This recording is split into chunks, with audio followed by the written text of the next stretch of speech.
But the reality is, animal research is not helping people. It's not curing cancer, it never will. And I've found over the years of learning about this that it's really doing a lot more harm than good.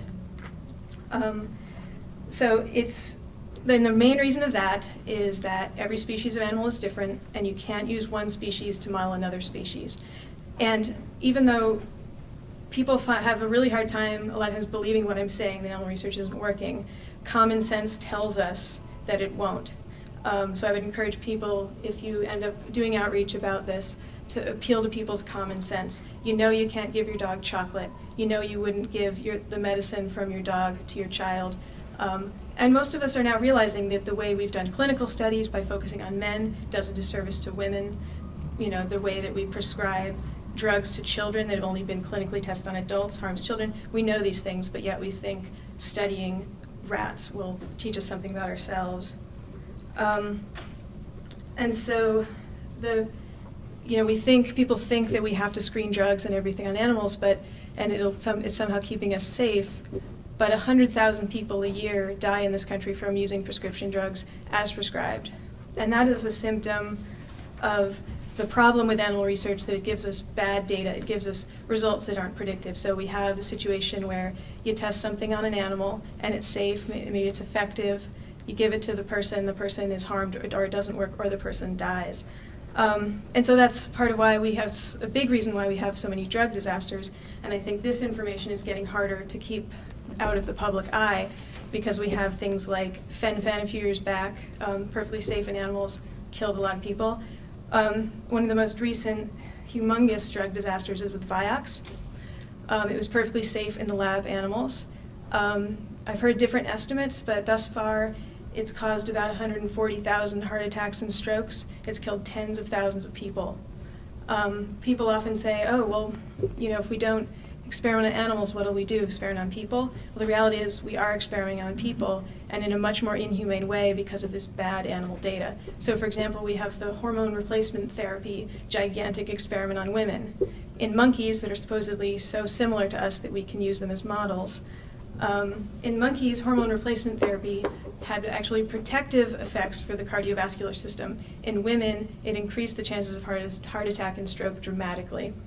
So that's all I have time to say about that, except that I will say we also don't know how many drugs and treatments have not actually gone into use in humans because it failed in the animal model.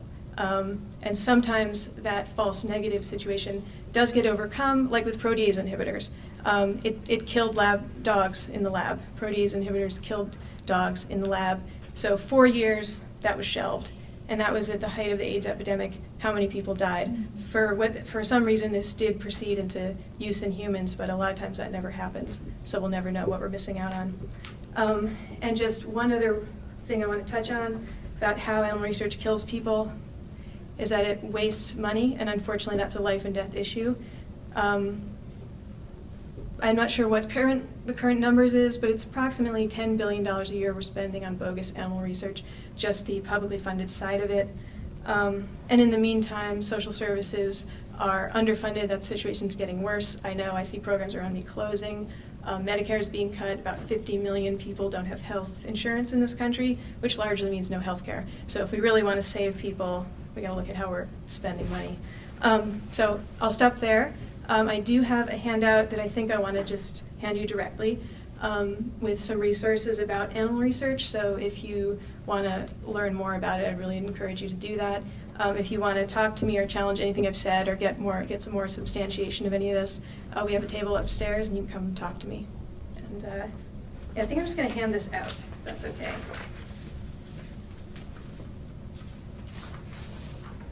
And that's it. Thanks.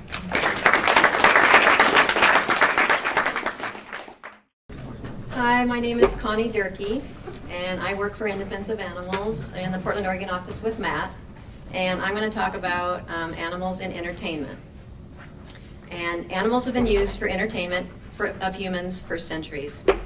Most of us grew up taking family trips to the circus, or the zoo, or marine parks, or to the rodeo. Seeing animals held captive for human amusement was part of life. Even under the best of circumstances, animals used for entertainment are denied the freedom and dignity they were meant to enjoy in the wild. Under the worst of circumstances, animals are beaten, injured, and killed, only to be replaced by bigger draw for the crowds. Some of the most common forms of animal entertainment are dogfighting, cockfighting, bullfighting, circuses, zoos, rodeos, dog and horse racing, marine parks, TV. It's endless. So since we don't have a lot of time, I will just touch on a few of them. But each of the forms of human entertainment that employs animals has specific inherent cruelties.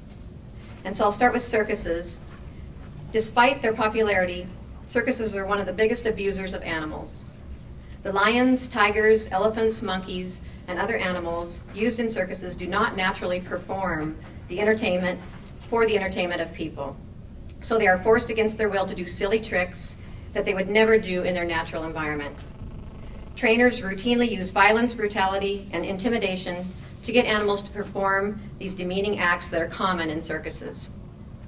The whips, chains, bull hooks, electric prods, muzzles, and choke collars are standard tools trainers use to inflict pain and force obedience from helpless animals.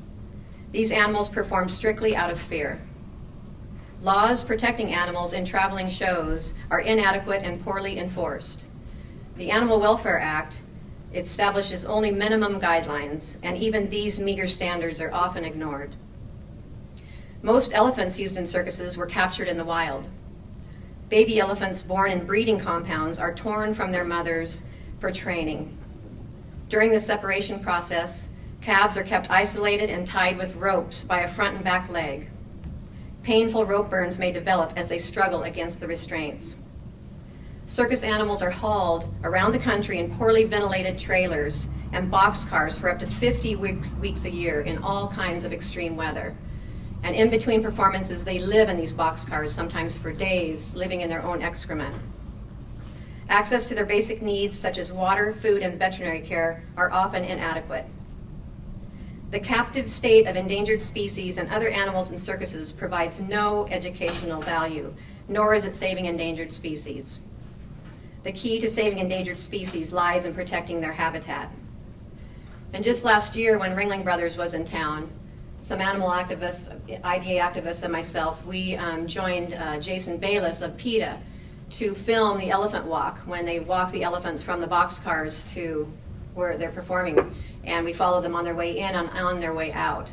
And on both occasions, we were illegally detained by the Portland police, especially on the walk back to the train after the performances. Myself and another IDA activist were illegally detained by up to 11 Portland police officers, while others were allowed to remain to go on. And we were the only ones filming the walk. And they knew that we were animal rights activists. And so I'm happy to say that the ACLU has taken our case, and we have a lawsuit in progress right now against the Portland police for illegally detaining us. So hopefully that will help protect activists' rights, and we're looking forward to pursuing that. So, marine mammal parks. All captive dolphins are forcibly abducted from their families at sea. In the wild, whales and dolphins are social, family-oriented creatures that travel together and communicate in pod-specific dialects of language and song. Capturing them disrupts the pod, and many of these animals die from stress or shock. Once the most attractive specimens are sold to marine parks, the tightly knit social structure of the pod is permanently damaged. Once in the marine park, dolphins, who in their natural habitat swim about 40 miles a day and can dive up to depths of more than a quarter of a mile, spend the rest of their lives in a concrete pool. Trainers get dolphins to perform the abnormal behaviors that are the basis for their tricks by depriving them of food. Dolphins learn that they will only be fed when they do what the trainer wants. Marine parks masquerade as institutions of learning and conservation, but this is merely a front for their commercial entertainment business. People learn nothing about dolphins, orcas, and sea lions from watching them perform ridiculous acts.